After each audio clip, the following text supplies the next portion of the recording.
Bom dia, sou o professor Christian Coronado, da Universidade Federal de Itajubá. Eu vou resumir o quarto relatório semestral desse nosso projeto Volta 2030. Foram continuadas as compras dos principais equipamentos. Com respeito à atividade 2, se espera continuar no próximo semestre, principalmente em matéria de consumo no geral. Quase todos os bolsistas já foram selecionados, falta apenas o bolsista da Unifei.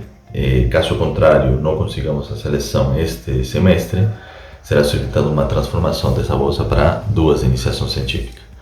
Respeito à atividade 6, que são as simulações em CFD, essa etapa deverá se estender até o final do ano. Esse atraso não implicará atraso em outras etapas, muito pelo contrário, permitirá maior tempo para a realização dos modelos computacionais que estão sendo desenvolvidos. Esses modelos computacionais utilizando a plataforma ANSYS, tanto dos injetores como da combustão dentro do cilindro, estão sendo validados e cumprindo as expectativas. Sobre a atividade 9, que são os testes no motor protótipo, desde o início do ano tivemos inconvenientes com a temperatura de admissão do motor, devido às elevadas temperaturas que suportamos aqui na região nos primeiros 3 meses do ano. Desta forma, se decidiu projetar e instalar um sistema de diminuição da temperatura do ar de admissão do motor, instalando um sistema diretamente na admissão do motor, na entrada do motor, e assim conseguindo reduzir drasticamente a temperatura de admissão. No entanto, alguns testes tiveram que ser realizados à noite, principalmente nos meses de março e abril, para que a temperatura não impactara nos resultados. Por outro lado, ainda na atividade 9, foi instalado um tanque etanol de 150 litros no teto do banco de ensaios. Se iniciou também o abastecimento do tanque maior de 100.000 litros com etanol.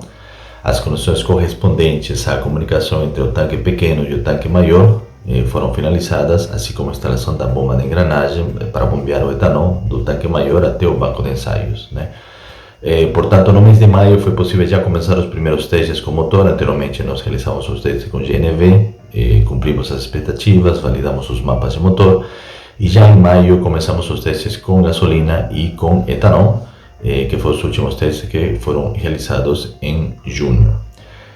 Finalmente, todas as reuniões, tanto híbridas, que são as internas que eu faço com os meninos das 3 universidades, e as gerais, foram realizadas. Todas as atas estão sendo colocadas como anexos.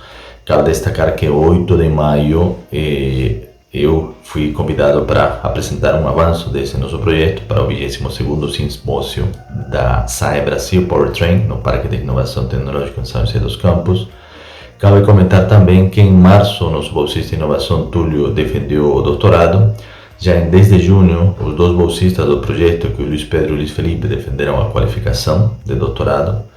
Nesse mesmo mês recebemos a visita do professor espanhol Juan José para nos auxiliar nos testes experimentais, assim também como a visita programada tanto da professora como dos alunos de iniciação científica da Universidade Federal do Pará. Aproveitando esta visita, fizemos o primeiro workshop de biocombustíveis avançados em motores de combustão interna, cujos palestrantes foram o professor espanhol Juan José, o professor Mário Martins, da Federal de Santa Maria, e o nosso bolsista pós-doutorado, Roberto Berlim.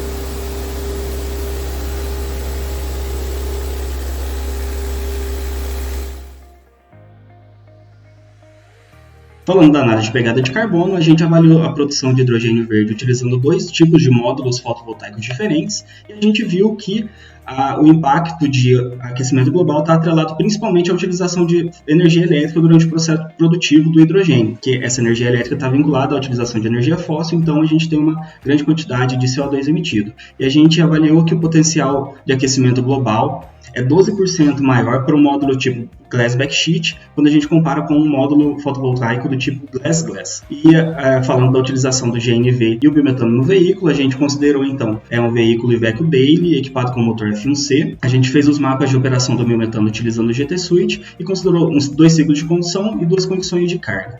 e os resultados mostraram maior consumo de combustível utilizando biometano, um consumo maior até 18%, uma maior emissão de CO2 por quilômetro rodado utilizando o GNV, e tratando da CV, a gente viu menor emissão de CO2 equivalente com biometano, com uma redução de até 68%.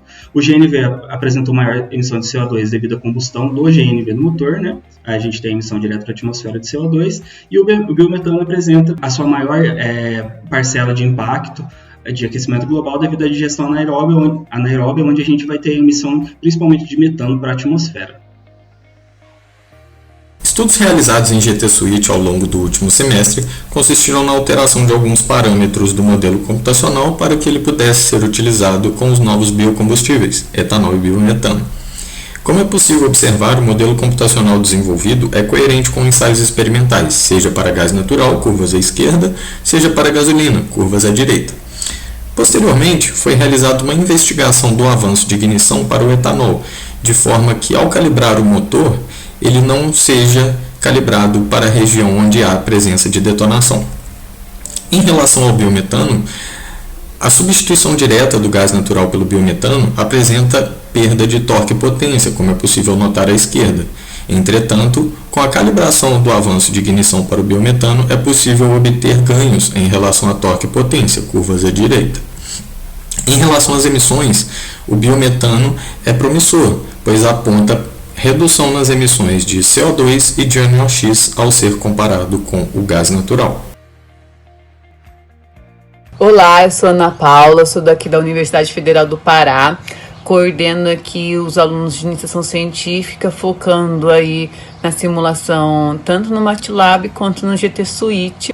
Atualmente nós enviamos 2 artigos para o ENCIT, envolvendo modelagem no GT Suite com misturas de hidrogênio no biometano e também no gás natural, um envolvendo otimização e o outro envolvendo análise de influências de parâmetros como o lambda, avanço de ignição. Também finalizamos aí a escrita de um artigo para uma revista, o qual vamos submeter ainda até outubro, novembro.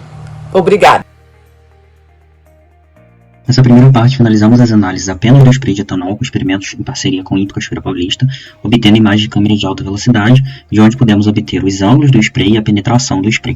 O primeiro passo foi modelar um injetor de 6 furos, conforme o que está no motor FUC, no ANSYS Forte, que é o software CFD que a gente está utilizando. Então aqui a gente inseriu alguns dados que foram medidos experimentalmente, aqui os 6 furos do injetor, conforme a gente pode ver aqui. E a partir desses dados obtidos dos resultados CFD, nós podemos comparar com o que foi obtido experimentalmente. Aqui nós podemos observar os perfis do spray de etanol obtidos experimentalmente através de imagens de câmera de alta velocidade e pelo CFD no Forte.